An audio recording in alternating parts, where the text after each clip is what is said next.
right? And it's the way that you use technology, but it's also the way that your students use technology. So it's kind of both. And so as we go through this, I hope that you're thinking about both aspects of it, your own technology use and your students' technology use. Just to give you a sense, the average American spends 60 hours a week on screens. So that's adults and young people. So it is almost everyone who has this issue. And the first thing I want to do is just show you an image of myself, just to give you a sense that I'm not perfect at this. So that's a picture of me. This is several years ago when I was a teacher. I was a high school science teacher. And you wouldn't know it from this photo, but this is the worst year of my life up to that point. And so I'm drinking with friends. I lived in the UK at the time. So I've moved internationally. According to my Facebook profile, everything is fantastic. And yet this is such a rough year. In fact, it was such a bad year, I hoped that I would get hit by a car on my bicycle, not to like kill me, but just to like knock me out for a few days. And then it happened, but on the weekend. So I still had to go to school on Monday. So this is what I was portraying, even though this is not exactly what was going on. So I'm just as guilty as anybody. But what I want to talk about today is several things. I want to set up the issue by talking about kind of what's the big deal in terms of technology, the way we use technology. And then beyond that, I want to talk about what tech is like for young people. So technology is a little bit different if you're young today than it was when we were growing up. And then finally, I'm going to point out a few ways in which the way the internet is created has changed in the past decade or so. And then beyond that, I'll try and spend the second half talking about real solutions, real ideas for ways to kind of find a healthy technology balance. So what's the big deal with technology? The first way in which we are influenced by technology in a big way is just the amount of time we spend on technology. So the average American now spends more time on devices than we spend sleeping. So it is an absolutely large amount of time and amount of our days. Beyond that, if you're an average smartphone user, there's a pretty conservative estimate from 2014. You spend about 43 days of each year on your smartphone. So that comes out to about 3 hours a day. And that's 24-hour days, so about a month and a half. And hopefully you're sleeping a third of the year. So this is a pretty significant amount of time. And the amazing thing is that we don't spend less time watching television. We spend just as much time as we used to watching television, but we also have added in our smartphones. So 2.5 months per year watching television. Beyond that, in case you don't feel terrible, we spend less than 5 days a year reading. So that's long-form reading, things like books, magazines, newspapers. So time is a huge way in which we are influenced by technology, just a sheer amount of it. The next way in which we're influenced by technology is our mental health. So this has become a really big issue, especially for young people like those that you teach. So in 2016, for the first time ever, this is a survey of incoming freshmen across the US going to college.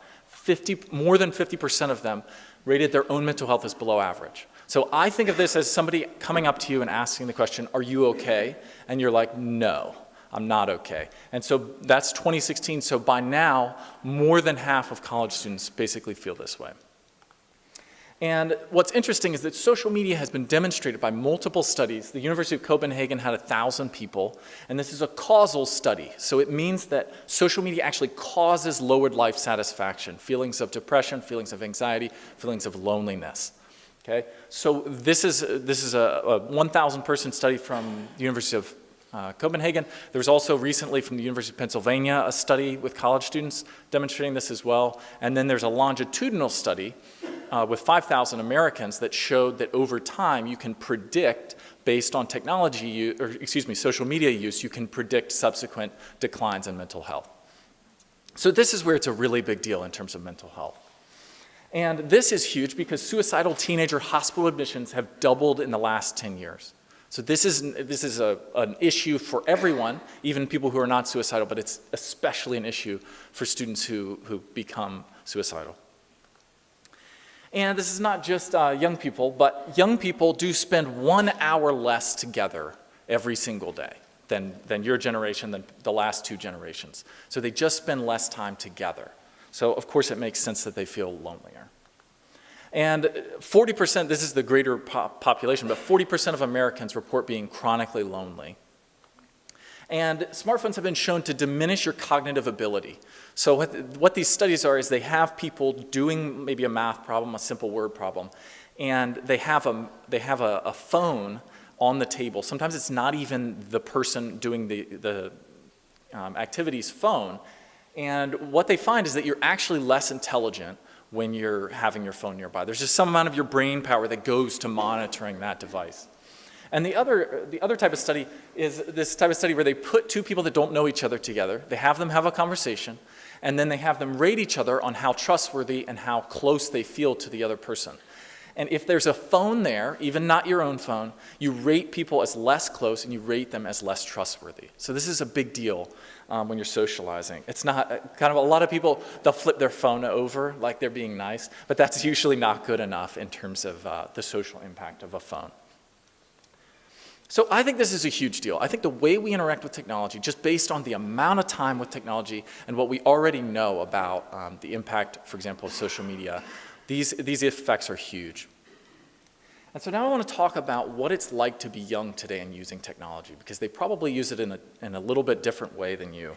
And so rather than like me tell you exactly what they think, these are some quotes from real young people. So one is, framing a picture and posting it on social media is not a 5-minute thing. It takes hours of deliberation. And so one thing that you'll often see with young people is they'll post a photo, and what they'll do is then they'll send their friends this message, LMR, which means like my recent, which suggests that their friends go into the social media app, find their new post, and like it. Because what that does is it creates this burst of likes, which then the platform views as a really popular image, and then it makes it more likely to take off. And if you don't get a nice burst of likes, what you might do, or what you'll probably do, is you'll remove the image, because you don't want something that had a mediocre number of likes sort of tainting your digital reputation.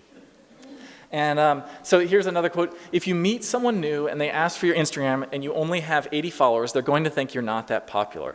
But if you have 2,000 followers, they're going to be like, you're the most popular person in school.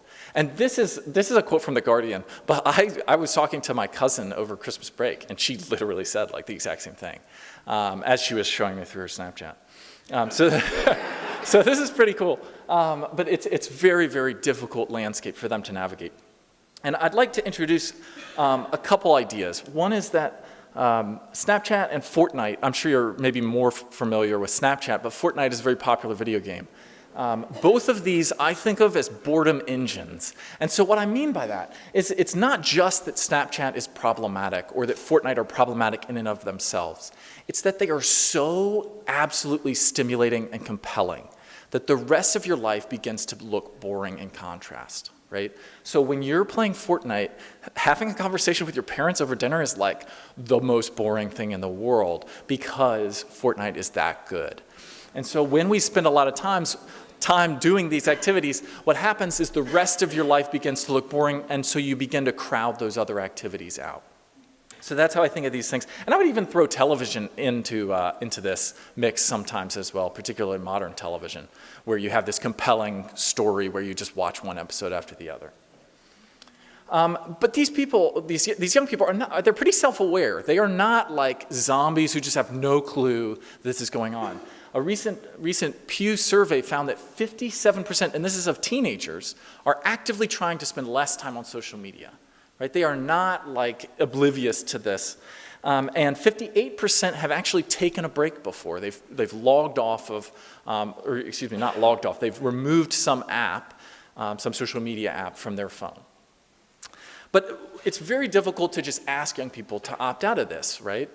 Because quitting alone is isolation. It's not like they can just hop on their bicycle and all their friends are in the neighborhood, riding bicycles around. And so it's very difficult to ask them to leave a platform where all their friends are and where a lot of socializing is going on. So that's the predicament that young people are in today. So I want to talk about a few ways in which this has been brought about. So this is not an accident that this has happened. And it's not sort of a personal moral failure of all of the young people simultaneously, right? These things happen for a reason. And so a few different strategies that tech companies have used to hook young people. One is novelty, right? And this is not necessarily evil. This is just the nature of the platforms. But the top one is LinkedIn. So you can see they're encouraging me to post something. There's always something new. This bottom one is Facebook. Even right now, like because you all are paying attention, you are missing Twitter. You are missing things on Instagram, on Snapchat. And what I also like to point out is they are very into photos, right? You see at the top, there's an icon of a camera, and then they suggest a photo. And then Facebook is really into photos. They have a picture of a photo album, then they say photo, they say video, they show me a picture of myself in case I've forgotten how good I can look in photos. And then they have an icon of a photo down at the bottom, and they say photo video again. Why are they so obsessed with photos? And the reason is that text is a very relatively recent invention, right? We still process images 60,000 times faster than we process images. So if you post a picture to social media, it is so much more likely to be compelling, to get likes, to get interaction. And this is why the platforms love it. Beyond that, streaking, if you all aren't familiar with this, there's something in this is a picture of my cousin's Snapchat. And so they keep track of how many days in a row you message your friend, right? Which is fantastic for them because they report on how many daily active users they have. So if almost all of your users are daily active users, that's fantastic. But you can see my cousin has 679 days, I don't know if you can see it, on the bottom that she has messaged her friend back and forth. So even when they're in a fight, they still message. We went on a cruise through the Caribbean, and there were more than 24 hours where we were going to be out of contact with any cell signal. I was like, what are you going to do to your Snap streaks?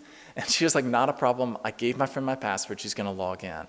So this is extraordinarily compelling. And at Christmas, she showed me her Snapchat again, and she was she was over 900. And she was like, she assured me, she was like, I could let it go to 0. I was like, yeah, right, you could. So streaking is extraordinarily powerful, getting people to come back to your platform. Beyond that, variable reward systems are in place. So Tinder is an example. Okay, probably not a safe example to talk about. So we'll talk about email, right? Okay. Most of the time, when you log into your inbox, there's nothing good, right? It's boring stuff, stuff you knew was coming, stuff that might not even be relevant to you, someone trying to sell you stuff, right? But occasionally, you get a jackpot email, right? You get something awesome, you've been accepted to something, someone just thought that you should, have $100 or whatever it is, right? So you get something great. And in that way, this is very similar to the way that a slot machine works, right? You go back over and over again. This is why you keep pulling, refreshing, trying to see if there's any new emails. And this is a mouthful. If anyone can come up with a better name for this, I would welcome it. It's really thrown off my slide. Feng shui, I don't know how to say it. The non-chronological history augmented feed. So Facebook really pioneered this. This is also in place at a lot of the social platforms. The first thing is that it's non-chronological. So if you were designing a platform, it would make perfect sense. Newest things at the top, you scroll back in time, right? But the problem with that is, at some point you'd see something you've seen before. And once you see something you've seen before, that prompts you in your head, well, all the rest of the stuff I've already seen, so you log out of the app. And that doesn't work well when you're an ad-driven business. And so what they do is they scramble them up, so that you can always keep going down and there might be something good.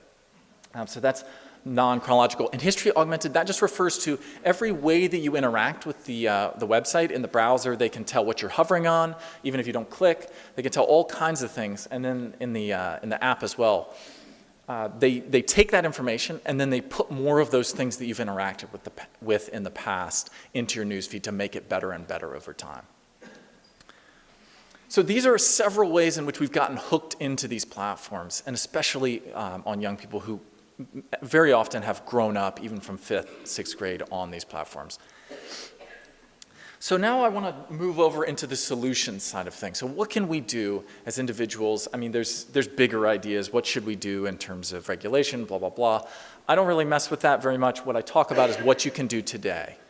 And the first thing I want to tell you about, though, before I tell you actual ideas, is I want to frame this with something called the fundamental attribution error. Is anyone familiar with this? Raise your hand if you've heard of this. Okay, all right. No matter what group I speak to, 2 people have heard of this. So fundamental attribution error, I want to tell you a story and then I'll explain it. So when I first moved to Nashville, okay, my wife and I, we knew almost no one. And we did know my wife's uncle, but you can only hang out with him for so long. And we also had a friend named Emily. So Emily invited us over, and she had this cool rooftop 12 South situation going on. So she rented out the rooftop of her condo complex and invites all of her friends. She went to Vanderbilt. She has a lot of friends.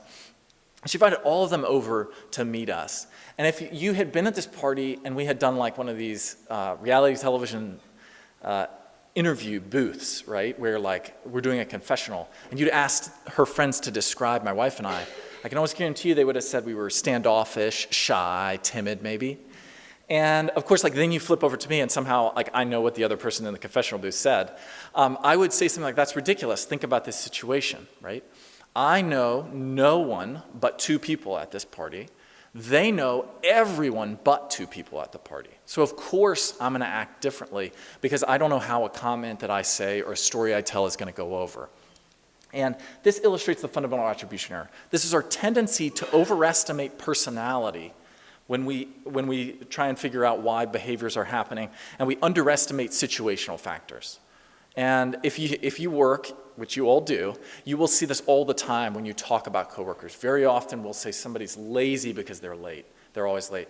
But then if you explain your own behavior, why are you running late? It has to do with, the minivan wouldn't start, or my child decided to puke right as we were leaving, right? There are always reasons, situational factors, that influence these things. And if you're like me, that's a bit dissettling, because I think of myself as like, here's like Pete doing his Pete thing in situation A, then he goes to situation B and he does the same thing, situation C, and I'm the same. And it's not exactly like that. But at the same time, if you want to be a certain type of person, if you want to accomplish a certain type of thing, the #1 way to do that is to surround yourself with an environment that's more likely to make those behaviors come to the surface and more likely to make you accomplish those things. So I want to talk about your digital environment. So I don't want to talk about gritting your teeth, trying hard, or anything like that. I want to talk about your digital environment. How can you change it? And we're going to talk about phones first. The first thing I recommend is having a tools-only home screen on your phone. And this is my home screen. I have since rearranged them into a cool-looking diamond. But there's nothing there that's going to distract me. None of these things have notifications. None of them I can really be distracted by, with the possible exception of my flashlight, but it doesn't last very long. So that's the tools-only home screen. Beyond that, I would say prioritize notifications that are from humans. So if somebody's reaching out to you, if somebody's sending you a message, that's a human on the other end, right? You want to respond to that and you want to be available for that, potentially. But if someone tagged you in a photo, or if somebody commented on a photo you've been tagged in, or somebody commented on a comment of a photo that you've been tagged in, I just don't think that's worth an interruption in your daily life. This is really big. Almost everybody knows about this, but very few people have this automatically working. Do not disturb. It comes preloaded on Android and iOS, and it allows you to set up times that you're not available, that do not disturb automatically comes on. And and you can set it up on a schedule, like you can see mine, Sunday, Monday, Tuesday, Wednesday. I realized once during this talk that I let Friday off the hook. I'm like, Friday's crazy. But at 9:30 p.m., I can't get calls or text or whatever, or I can get them, but I can't see them. It doesn't light up, it doesn't buzz. And then 6 a.m. it turns back on, so it protects my sleep every night. And if you're worried because you have kids, because you have a parent or whatever that you really need to be available for, you can favorite those people, and then they can still get through. And you can also set it up so that repeated callers, like an emergency, can also get through. So that's fantastic. The next one, and this is really cool, you can actually block app access, especially in iOS. They resisted this for a long time. Very recently they updated and they allowed people to do this. So you can go ahead and you can set limits, for example, on Instagram, how long you're allowed to use it. And on the left side is an app called App Detox. That's for Android. It works great for the same type of thing, setting limits on apps.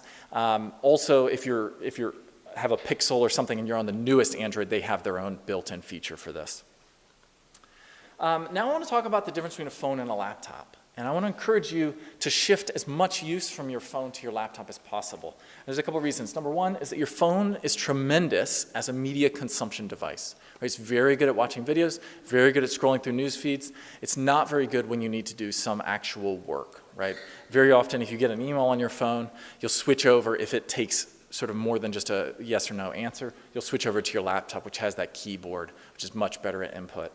The other thing about laptops is that they're much better behaved in a couple situations. Number one, while you're driving, and number two, while you're eating. They're almost always away, right? Whereas your phone is almost always out. And so that's a huge deal in terms of connecting with people who you're with, whether you be driving and keeping yourself safe, whether you be eating with someone else.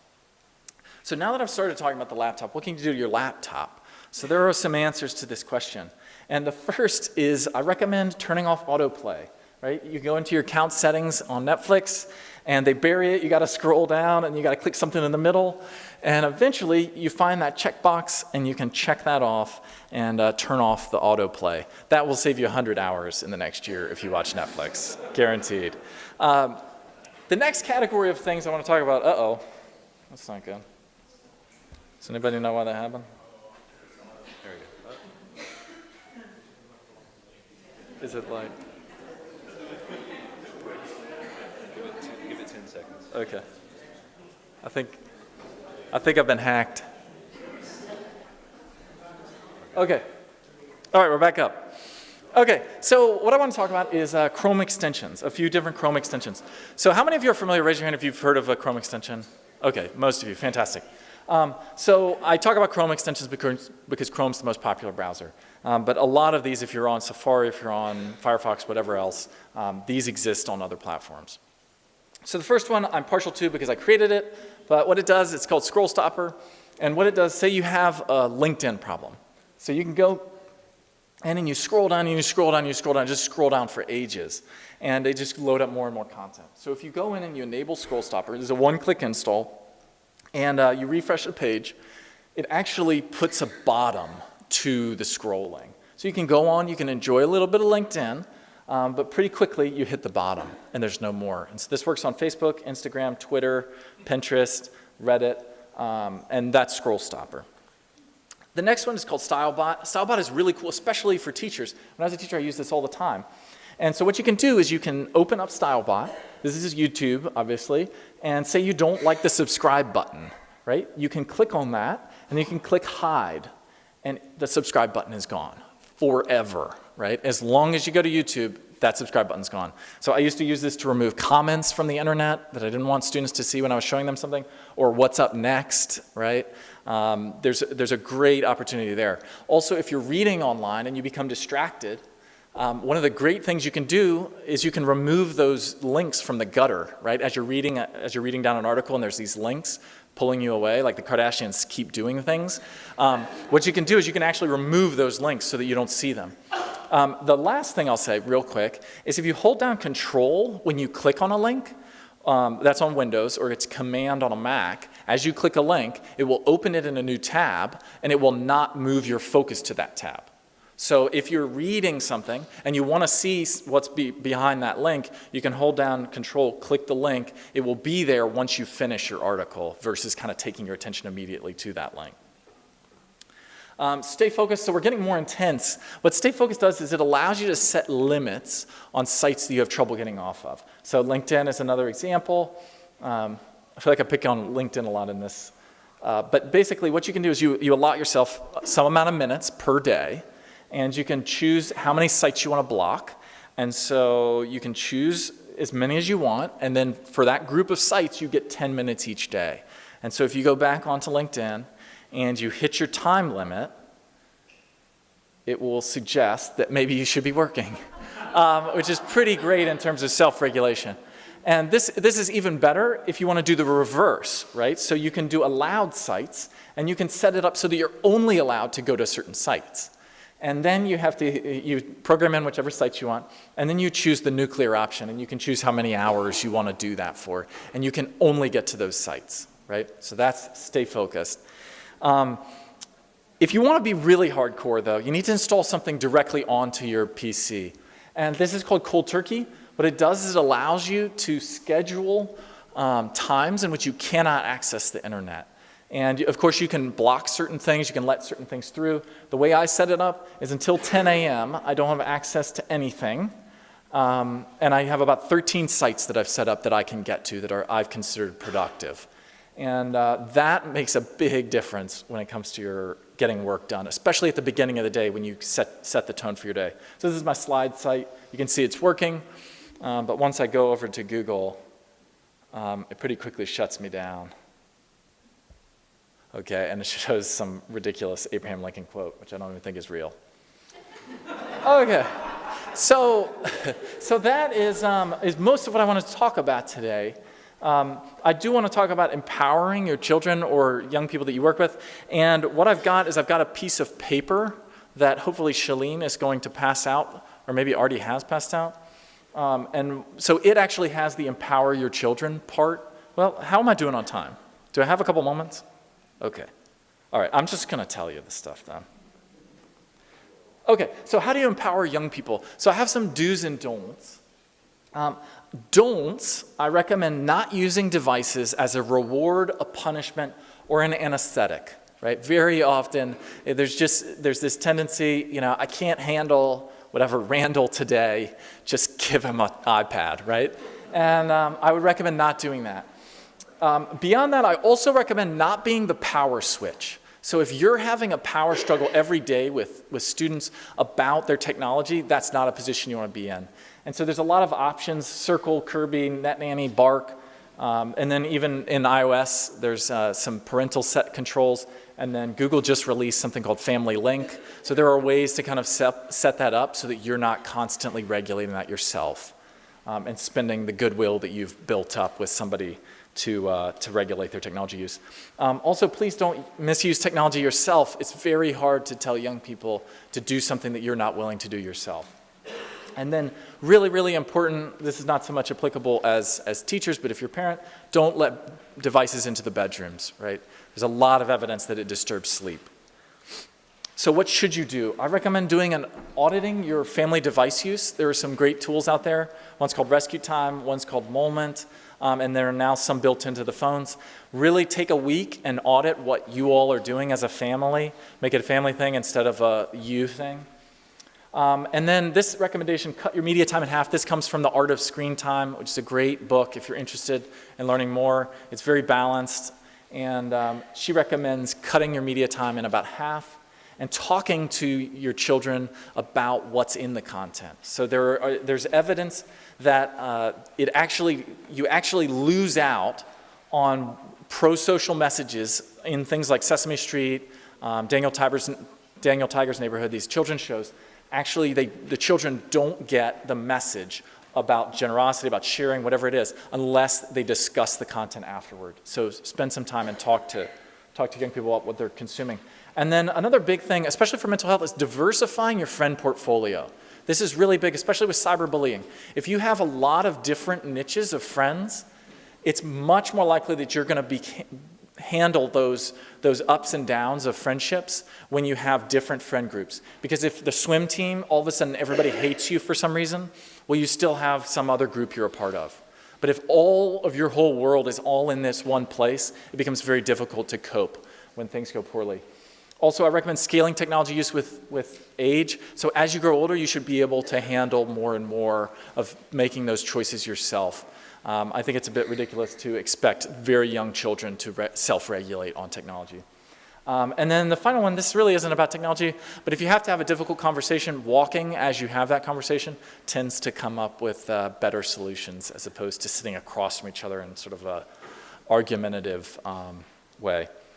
So I want to leave you with two thoughts, and those are, number one, that the people you love deserve you showing up for them. They deserve you being present when you're physically present.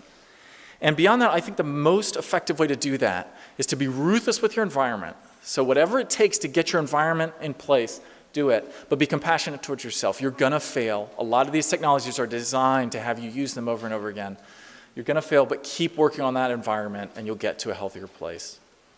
So finally, hopefully by now you have a piece of paper. I haven't mastered the art of guessing how many of you there are, but you all should have a piece of paper and it has a perforation on it, right?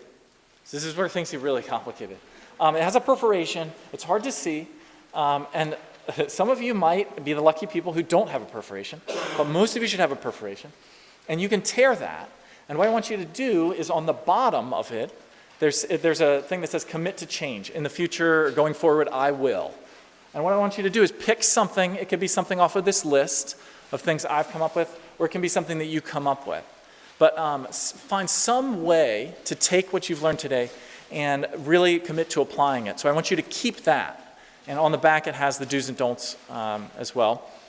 And beyond that, though, I'd love for you on the top portion to fill out a review of what you think about this. If you put your email, then I will go ahead and send you links to all these tools so you don't have to like try and cobble together, what was that thing? And beyond that, I do have a book. I didn't bring them in because it was raining, but I do have a book if you want to go on Amazon, Digital Detangler. That's pretty much it. Also, I don't have a massive social media presence, believe it or not. I do have LinkedIn, but if you enjoyed this talk, if you tell someone else about it, that's a fantastic thing for me. And thank you so much to Brad for having me, and I really appreciate it. Questions or concerns as well?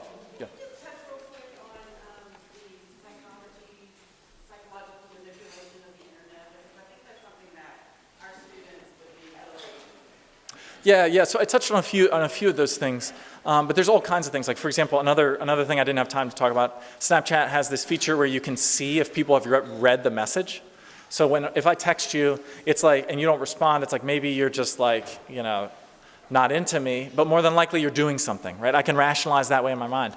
Whereas on Snapchat, I can tell you saw it, and you made an active choice not to answer me. And so that makes it very, very difficult not to respond immediately. So there's all kinds of ways in which the technology is designed to kind of hook you in. And please don't take this as like technology is negative. Tools are fantastic. And I think when we use technology as a tool to expand our abilities, expand our worlds, that's fantastic. But if we're using it to distract ourselves, if we're just using it for compulsive entertainment, I think that's where we kind of run off the rails and have these mental health issues related to it. So hope that answers your question. Any other questions? No, I know I'm standing in between lunch, so thank you.